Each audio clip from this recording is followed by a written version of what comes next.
Bueno, ahora vamos a abordar lo que es la ficha número 1 de cátedra, que es de Introducción a la Psicología, en donde la ficha empieza con una pregunta que dice, bueno, ¿qué era ser un niño en el pasado? ¿No? ¿Por qué se hace esta pregunta? Fundamentalmente porque antes no existía la niñez como nosotros lo pensamos hoy en día. El pensar en la niñez, la adultez, la adolescencia, estamos hablando de conceptos socioculturales, construcciones socioculturales y también históricas, ¿sí? Esta construcción va cambiando a lo largo del tiempo, no es lo mismo, va a decir el autor, la niñez en 1700 que la niñez hoy en día, ¿sí? Por ejemplo, en 1815 no era un delito robar un niño, ¿sí? Es parte de un estudio filogenético porque apunta más que nada a la revisión histórica del lugar de la niñez, ¿sí? Recién a partir del siglo XVIII se empieza a considerar la niñez como un objeto de estudio con la publicación de un texto que se llama El Emilio, y donde el niño ocupa un lugar concreto en la sociedad, donde pasa a tener un lugar específico, ¿sí? ¿Cuál puede ser ese lugar específico social? Bueno, la escuela. Claro, en ese momento no se le decía así, se le decía la academia, ¿no? Iban a esta academia los hijos que tenían mayores posibilidades, ¿no? Por sus padres en tanto lo económico. Ahora, a partir de la ley 1420, en nuestro país la instrucción es obligatoria, 1884, el niño tiene un lugar específico en la sociedad. Entonces, como vemos, el concepto de niñez fue cambiando a través de los años. Lo mismo pasa con el ser adulto, ¿sí? ¿Qué es ser un adulto para la sociedad argentina o a partir de cuándo se es un adulto? A partir de poder concretar un proyecto de vida, a partir de tener un trabajo, de asumir responsabilidades familiares.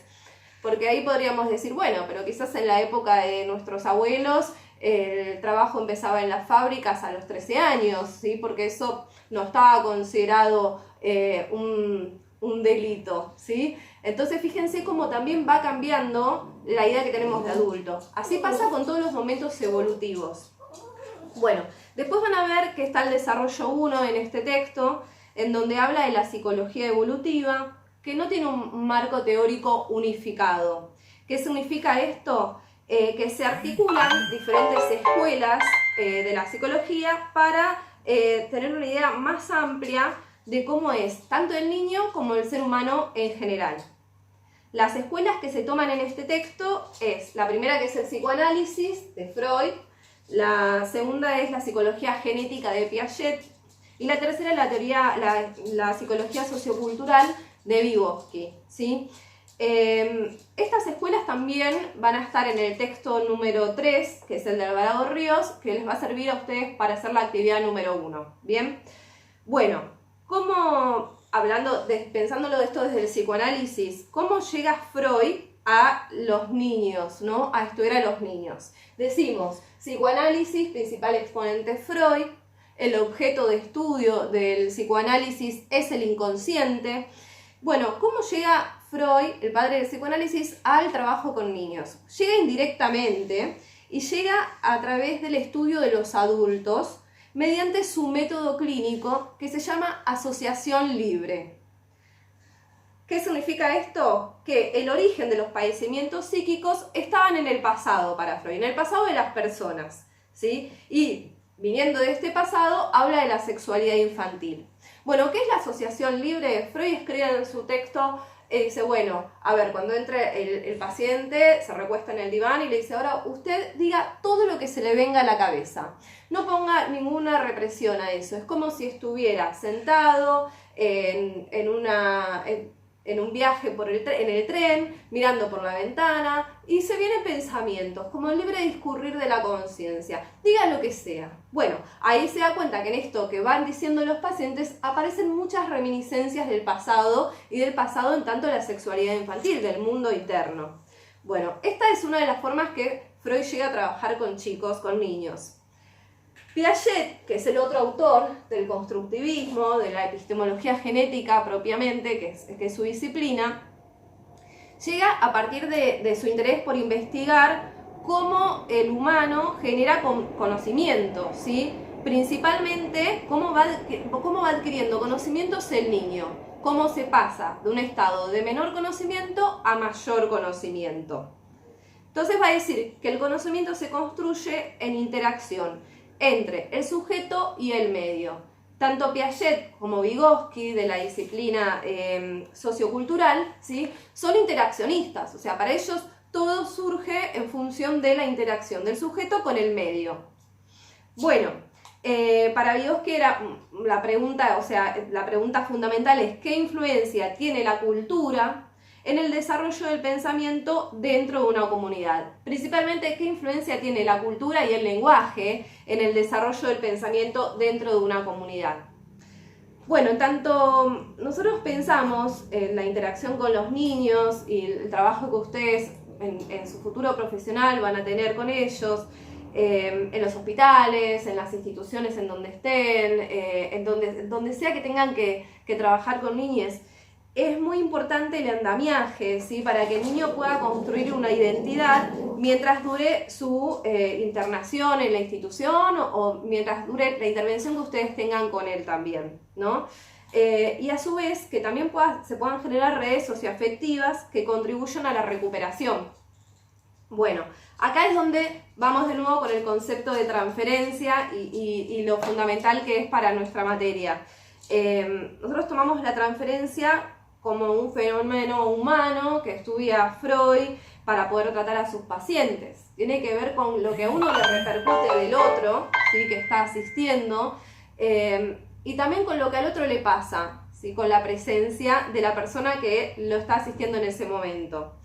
Es una transferencia de afectos. A ver, puede ser que uno asista a un paciente con la mejor buena voluntad y dé una indicación y demás, el paciente de repente no diga, pero ¿qué me está diciendo? ¿No? Esto no coincido, no me parece. Y en realidad ustedes tuvieron una intervención muy precisa y demás, pero quizás al paciente le generó algo, un gesto, una actitud, le disparó algo que tiene que ver con la transferencia que ustedes le generaron. Y a ustedes les puede pasar lo mismo con un paciente. Puede ser que haya un paciente en una guardia que se les haga muy difícil asistirlo, por la situación en la que llegó, bueno, puede haber un montón de circunstancias en eso, en donde van a tener que analizar qué les generó por qué, ¿sí?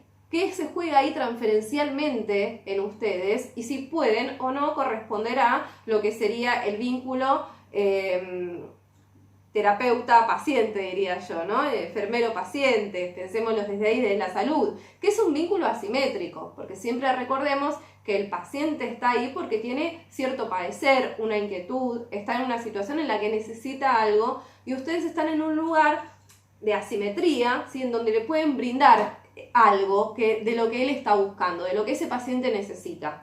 Entonces, esta transferencia tiene que ser siempre analizada en función de propiciar el vínculo que se tiene que tener profesionalmente. Quizás en algún momento les pudo haber pasado, a todos nos pasó, que fuimos a una consulta con algún profesional y decimos, no, bueno, la verdad es que no me prestó atención, no me miró mientras escribía, no me sentí cómodo, ¿no? Quizás el profesional dio una buena prescripción de medicación, dio un buen seguimiento, o sea, evaluó bien el caso, ¿sí? Pero al no estar holding, le podemos decir, este alojamiento transferencial con el otro, bueno, todas esas intervenciones que tuvo tampoco sirvieron, tampoco terminaron siendo útiles para que el paciente se sintiera cómodo y seguro al respecto, ¿sí?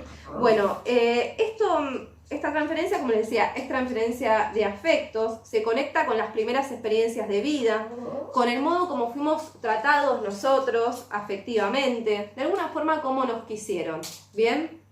Bueno, el texto, el capítulo 3, que es que es el texto que sigue, ustedes van a ver acá un poco más de psicoanálisis, ¿sí? Que es la escuela que van a estar también en la actividad número 1, como les decía. Bueno, en donde habla del objeto de estudio, habla de Freud, plantea Freud como neurólogo en ese momento la construcción de lo que es el aparato psíquico. A ver, estamos en un momento de la ciencia en donde el cuerpo era pensado como una máquina. Entonces, nuestro cuerpo es formado por diferentes engranajes. Tema aparato digestivo, aparato respiratorio. Freud, como fiel representante de su época, hablaba de lo que era el aparato psíquico. Bien, en principio ya les dije, su método era la asociación libre, ¿sí? Y para armar este esquema de aparato psíquico, él elaboró 2 tópicas. La primera tópica es la que divide este aparato en 3 grandes estructuras. La primera es el inconsciente, la segunda es el preconsciente y la tercera es el consciente. Bien, cada una de estas estructuras se rige por dinámicas propias, por leyes propias.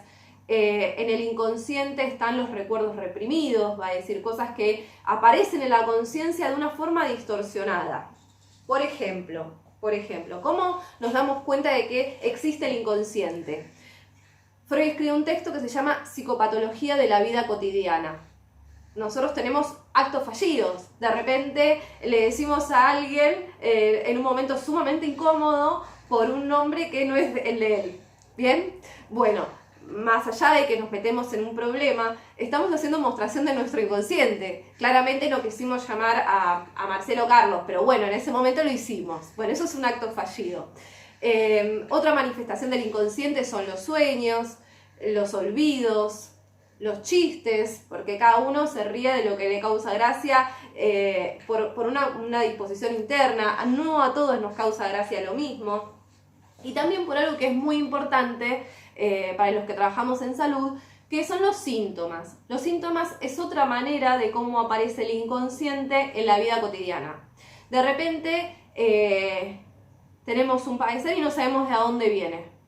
No tenemos ni idea de dónde viene, pero sabemos que lo sentimos. Y no se le encuentra una base orgánica, eso aunque influya en nuestro organismo.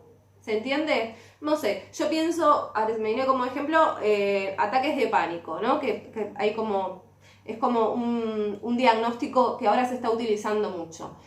Un ataque de pánico, se recurre a la guardia, miden los signos vitales, bueno, el paciente está muy alterado, se hacen todos los estudios correspondientes y demás, y puede ser derivado del analista, ¿no? Llega al consultorio y dicen, bueno, a ver, pero ¿por qué estás acá? Contame. No sé, yo tengo ataques de pánico, no sé qué me pasa. Bueno, eso es un síntoma. Hay algo que incide en el cuerpo, que tiene una manifestación, que perturba al sujeto, que le impide continuar con su vida cotidiana y que lo padece. Es como lo siente, ¿sí? Esa es una manifestación del inconsciente. Viene de algún lado que no sabemos y atraviesa distintas barreras, como les dije, estas estructuras, preconsciente y consciente, y aparece ahí. Aparece algo que no sabemos de dónde viene. Bueno, después va a hablar también en el texto de la segunda tópica freudiana, yo les dije que eran 2. La segunda es el ello, el yo y superyo. Son las 3 instancias que también están en el aparato psíquico, ¿sí? A ver, no es que la segunda tópica es más importante que la primera. Freud a lo largo de su vida va escribiendo diferentes artículos, va estudiando y va evolucionando en su teoría, va agregando cosas. Entonces las 2 son fundamentales. Bueno, va a hablar del ello, del yo y el superyo, como estas instancias en donde pasan diferentes cosas. El ello va a decir que es el reservorio de energía, ¿no? En donde están las pulsiones, ¿sí? Que busca siempre la descarga. Nosotros pensamos en energía y pensamos en algo progrediente. Yo les digo progrediente y quizás dicen, bueno, ¿de qué estoy hablando? Progrediente es algo que siempre busca salir, que va para afuera, ¿sí? Entonces, el ello va a buscar la descarga. Por otro lado, hay otra instancia que se llama superyo, ¿no? Que la ubica en esta tópica. ¿Qué es el superyo? Bueno, Freud va a decir que es el heredero del complejo de Edipo. Va a decir que es donde está la conciencia moral y el ideal del yo. Bueno, les estoy diciendo todos conceptos que ustedes recién quizás están escuchando por primera vez. Los que estuvieron en la primera clase les hablé bastante de esto, pero a su vez vamos a ver psicoanálisis más adelante. Yo se los voy diciendo para que ustedes escuchen estas palabras y vayan sumando vocabulario también y puedan ver la actividad 1 desde otro lugar. Estábamos hablando del superyo. Entonces, en el superyo, que es el heredero del complejo de Edipo, es así, está la conciencia moral, que es un poco lo que nos dice, nos pautan, lo que tenemos que hacer, ¿sí? ¿Cuál es la demanda, ¿sí?, que tenemos que cumplir? Entonces, si ese ideal que tenemos es ser el mejor docente, ¿sí?, para cumplir con ese ideal, por lo menos tengo que llegar temprano a la clase. ¿Qué pasa si llego tarde? Seguramente en el camino voy a estar diciendo por qué no sube la barrera del tren, por qué pasa esto, por qué se atrasó tal cosa, el despertador no sonó, y me voy a ir mortificando y voy a sentir algo. Voy a tener como una sensación, por lo menos como uno lo vive, que a algunos que se puede identificar fácil, le decimos culpa, ¿sí? Eso que no cumple con el ideal, ¿sí? Es como si fuera una aguja que viene así a pincharnos y no estás cumpliendo con tu ideal. Bueno, ese es el super yo. Entonces, dijimos 3 instancias, ¿no?, en esta segunda tópica. El ello quiere descargar la energía. Entonces, no hay una barrera, pero el super yo va a imponer la barrera, que es la barrera de lo sociocultural, ¿sí? Bueno, no, pará, vos tenés que llegar temprano. Si vos te alejás de este mandato super yoico, te vas a sentir culpable porque no estás cumpliendo con el ideal y le estás poniendo una barrera ya al ello. La otra instancia es el yo. ¿Qué hace el yo? Freud va a decir, es el jinete que maneja el caballo. Bien, está con estas 2 instancias tratando de ir equiparando, ¿sí? De tener una estabilidad, de que el sujeto tenga la estabilidad, porque si no se imaginan que sería todo muy complejo, y de por sí es muy complejo, porque generamos síntomas, porque estamos con todo esto que es nuestro aparato psíquico todo el día, ¿sí? Es la forma que tenemos de vivir los humanos, tenemos un aparato psíquico, entonces bueno, sería un problema. El yo lo que hace es el jinete que maneja el caballo, para que lo podamos pensar desde algún punto. Lo vamos a ir viendo bien, muy en profundidad en las clases de psicoanálisis, que están más adelante en la segunda unidad. Bueno, otra de las cuestiones que ustedes van a ver en este texto, que yo también lo trabajé, es la diferencia entre pulsión e instinto, ¿sí? Freud plantea una gran diferencia entre pulsión e instinto. Primero, el instinto es algo que pasa siempre de la misma forma, ¿sí? Es siempre de la misma manera. A ver, pensemos en los animales, ¿sí? La procreación. ¿Qué pasa con los animales? Cuando tienen sexualidad, digamos, ¿es sexualidad? Ya ahí lo podemos también pensar. Pero, ¿cuándo se procrean? Cuando entra en celo la hembra, ¿sí? Y entonces ahí es para procreación, para tener hijitos. ¿Qué pasa con los seres humanos? O sea, justamente, la procreación es siempre para tener hijos. Bueno, es una de las cosas en donde podemos diferenciar la pulsión del instinto. Pensemos en los alimentos, ¿sí? El animal siente hambre, va y come, ¿sí? Busca alimento. ¿Qué nos pasa a los seres humanos cuando tenemos hambre? Tenemos una sensación física, como en la boca del estómago, como si fuera que nos falta algo, que queremos comer algo, ¿sí? Pero ¿qué se nos representa? ¿Se nos representa a todos lo mismo? Bueno, no sé, a mí se me puede representar una milanesa con papas fritas. O se me puede representar media docena de facturas. Bueno, es mucho. Bueno, se me puede representar algo de eso, ¿sí? Y a cada uno se le va a representar de acuerdo a lo que sea su deseo, ¿sí? Por eso es que pulsión, el concepto de pulsión, es un enlace entre algo que nos pasa físicamente y algo que tiene que ver con lo psíquico. Por eso es que para mí son las medialunas o en la milanesa, ¿sí? Y otro me puede decir, bueno, a mí yo quiero un asado, no sé. Es la representación psíquica de eso que sentimos en el cuerpo. La pulsión es de acuerdo a cada sujeto, de acuerdo a cada ser humano. El instinto es siempre de la misma manera. Ahora quizás ustedes me puedan decir o puedan pensar en este momento, hablar del instinto de conservación. Pero ¿cómo? No, Viviana, ¿no existe el instinto de conservación?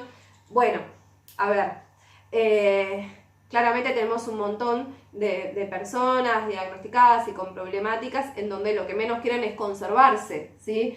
Donde parece que se buscara en realidad una cuestión más autodestructiva. Entonces, si el instinto fuera así, realmente de conservación, no habría seres humanos que no dispongan de él. ¿Se entiende cuál es la diferencia entre pulsión e instinto? O sea, es algo unívoco, siempre es de la misma forma en los animales. Entonces, como los seres humanos no tenemos eso, nosotros tenemos pulsión, que es algo que vamos a percibir, pero que a su vez vamos a responder de acuerdo al bagaje psíquico de cada uno. Bueno, otra de las cuestiones que van a ver en este texto es la sexualidad infantil. Cuando Freud propuso hablar de sexualidad infantil, bueno, muchos se enojaron con él. La verdad es que era un momento de decir cómo pensar en un niño con sexualidad, de qué está hablando este señor neurólogo que se nos presenta a hablar de sexualidad infantil. Bueno, Freud hablaba de sexualidad infantil en tanto la conformación del ser humano, no hablaba de genitalidad como es la sexualidad del adulto. A partir de eso, él va a diferenciar etapas en este desarrollo psicosexual infantil. La primera de ellas es la oral, la segunda es la anal, después habla de la etapa fálica, de un periodo de latencia en donde esto queda como por debajo, por eso siempre digo latente, es como por debajo de la superficie, ahí tratando de salir en algún momento, pero canalizado a otros fines, también ya lo vamos a ver, no se asusten. Y después recién viene la etapa genital, ¿sí? Que empieza con la pubertad, en donde el sujeto ya puede ejercer parte de esto que venía desde su nacimiento, ¿sí? Pero recién la genitalidad después de la pubertad, y también es una construcción. Bueno, más adelante en el texto viene la otra escuela, que es el conductismo. Yo acá anoté algunas cosas, no sé si lo ven bien, capaz que después se pueden acercar, igual lo tienen todo en el texto, ¿sí? Pero la otra escuela es el conductismo, cuyo principal exponente es Watson, ¿sí? Watson pensaba la conducta como objeto de estudio de la psicología, ¿sí? Y también ubicaba la psicología para él como dentro de las ciencias naturales. Bien, entonces va a decir que la conducta es una respuesta, es una reacción a un estímulo o a situaciones de estímulo. Y las respuestas se van a subdividir en categorías. Unas son fisiológicas, las otras son psicológicas, ¿sí? Bueno, a ver, él va a proponer diferentes métodos para trabajar, que van a ser la observación, método de informe verbal, va a pensar métodos de prueba. Bueno, Watson va a centrar la atención en lo que es el estímulo-respuesta, ¿sí? Y en los cambios que puede generar en las personas a partir del manejo de los estímulos y de las respuestas, ¿sí? Frente a diferentes estímulos vamos a tener diferentes respuestas, pero si siempre ponemos el mismo estímulo, quizás la persona se puede adaptar a eso y responder de otra forma. O sea, Watson como conductual, ¿sí? como exponente del conductismo, va a pensar en este circuito, ¿sí? De esa forma, estímulo-respuesta. Uno de sus seguidores, Skinner, que quizás le suena por el personaje de Los Simpson, y está muy bien porque Los Simpson se basaron en él para ser el director de la escuela. Bueno, uno de él básicamente lo que habla es del reforzamiento, ¿sí? Y habla de reforzamiento positivo y de condicionamiento operante. Lo van a tener en el texto. Yo lo que les diría es que lo lean, ¿sí? Que lo lean tranquilos y vamos viendo si no se entiende. Pero la idea de Skinner era que a partir de algo que surgiera del ambiente, ¿sí? Se pudiera reforzar determinada conducta. Y esto se utilizó mucho en las escuelas, en la pedagogía, para trabajar con alumnos, ¿sí? Bueno, estoy viendo si hay algo acá. Sí. Va a decir que un sujeto sí, acá hay algo que me está, que un sujeto va a poder repetir, va a tender a repetir una conducta en tanto los reforzadores positivos estén más fuertes ahí, ¿sí? Si cuanto más reforzamientos positivos haya, el sujeto más va a querer repetir esa conducta. No sé, pensemos en esto de las buenas calificaciones o lo que a veces sucede en algunos trabajos como de la felicitación del empleado del mes, todas esas cuestiones son reforzadores positivos, ¿sí? Que hacen que el sujeto tienda a repetir una conducta. Bueno, después van a tener el humanismo, que habla de lo que es la autorrealización y el crecimiento personal como los elementos centrales en los que se va a enfocar esta perspectiva teórica. Plantea 4 factores esenciales, ¿sí? 4 factores esenciales, uno que es la tendencia actualizante, después la confianza básica, la bondad básica. También la última es que las personas saben y pueden más de lo que creen. Dice para este exponente, que es Rogers, dice que el principal problema de las personas estriba en la desconfianza que muestran ante sus propias capacidades o conocimientos, lo que limita su crecimiento natural. O sea, que las personas dudan de sí mismas, ¿sí? Bueno, ustedes, esta escuela creo que también es fácil de lectura, que van a poder ir accediendo al material tranquilos. La que viene, que sigue como para terminar este texto y que también se puedan ordenar con la actividad que tenemos del campus, se llama Cognoscitivismo, los cambios en la forma de pensar. ¿Ven? Que les digo, es esta, ¿sí?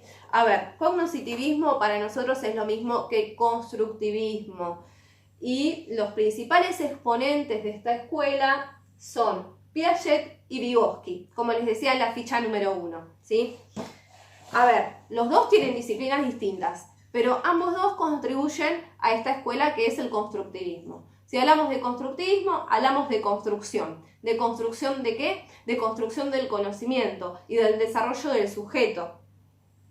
Bueno, Piaget se hacía esta pregunta que les decía, cómo se pasa de un estado de menor conocimiento a un estado de mayor conocimiento, y en el texto ustedes van a tener que a través de su epistemología genética atraviesa el sujeto diferentes etapas. La primera es la etapa sensorio-motriz, en donde el sujeto desde su nacimiento cuenta con reflejos y esos reflejos le van a servir para operar en el mundo, para poder subsistir, pequeño cachorrito humano, ¿sí? A partir de eso van a generar nuevos esquemas de acción, lo vamos a ir viendo también más adelante, quédense tranquilos.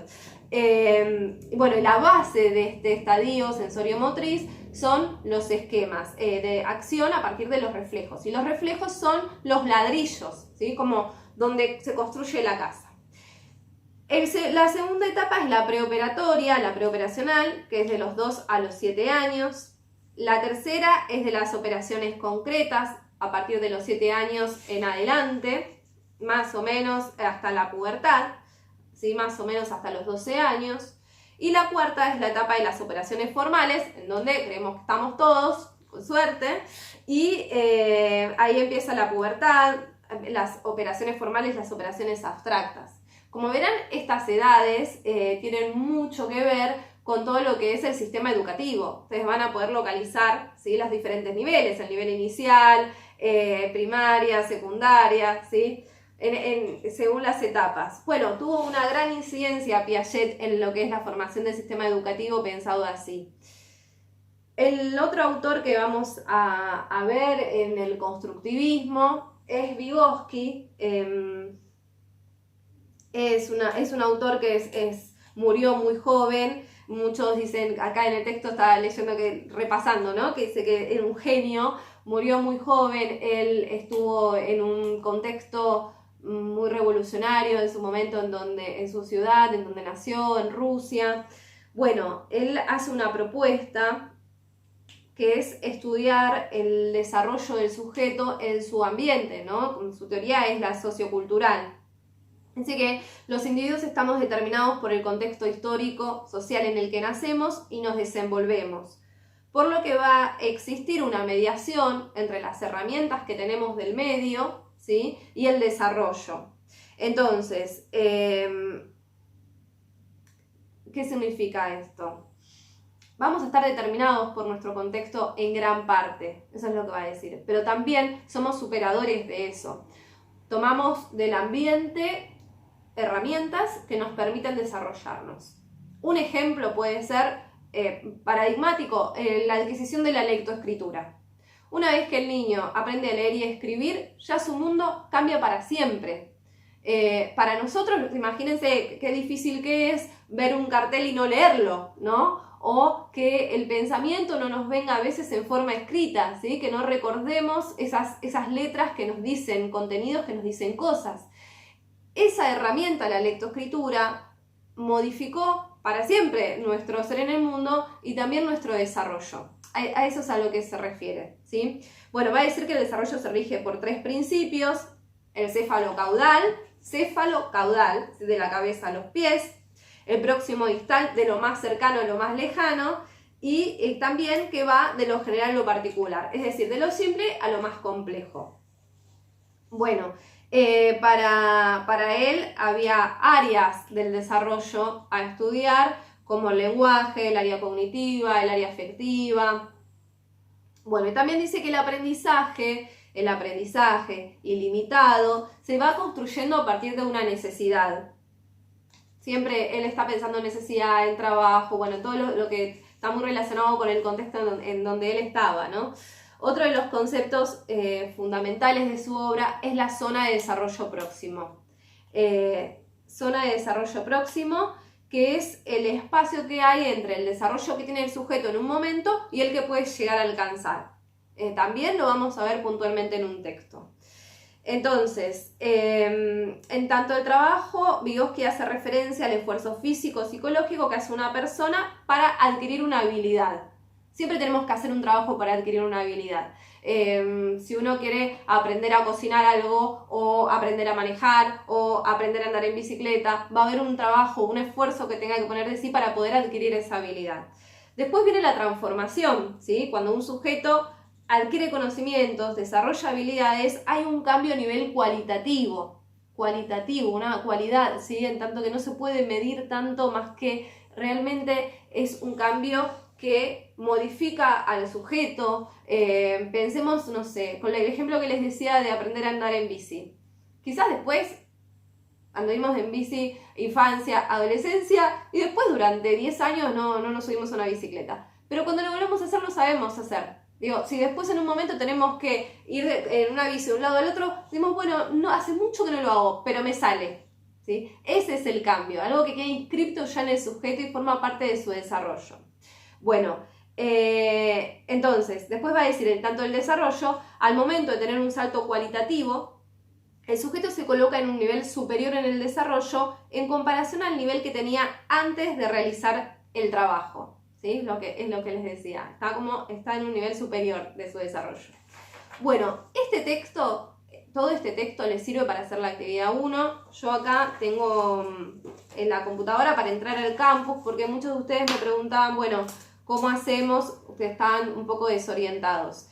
Ustedes cuando ingresan al campus pueden buscar la materia, ¿sí? Y cada clase, cada una de las clases tiene una actividad, tiene una introducción que puede leer, ¿sí? Y a su vez después viene la actividad. La actividad la completan y me la envían. Por el campus se puede hacer directamente, ya les dije, lo están haciendo de diferentes formas, cada uno como le resulta más fácil. Sí les pido que cuando me la envíen utilicen el nombre, apellido y comisión, sobre todo en la comisión, así puedo orientarme y los puedo buscar también si no lo hacen por medio del campus. Si lo hacen por medio del campus no va a haber problema, pero si no, si es por mail o por WhatsApp o como me están llegando, bueno, que no se olviden de poner la comisión. Bueno, primero está la presentación y la bienvenida, lo van a ver. Después aparece la clase número 1, en donde, están puntualmente los textos que van: Granados, Gómez y Genoa, aspectos psicosociales del cuidado, ahí están los textos, ¿sí? Ahí pueden también ya directamente ingresar a hacer la actividad. En la actividad van a tener el cuadrito a completar y a su vez 2 situaciones en donde tienen que ustedes pensar cuál de las escuelas sería mejor aplicar en cada una de ellas. Bueno, cualquier consulta que tienen, no deben en comunicarse y me contacto de nuevo para la clase que sigue, que es la del texto del concepto de salud y también el de desarrollo y subjetividad de Bozala y Naiman.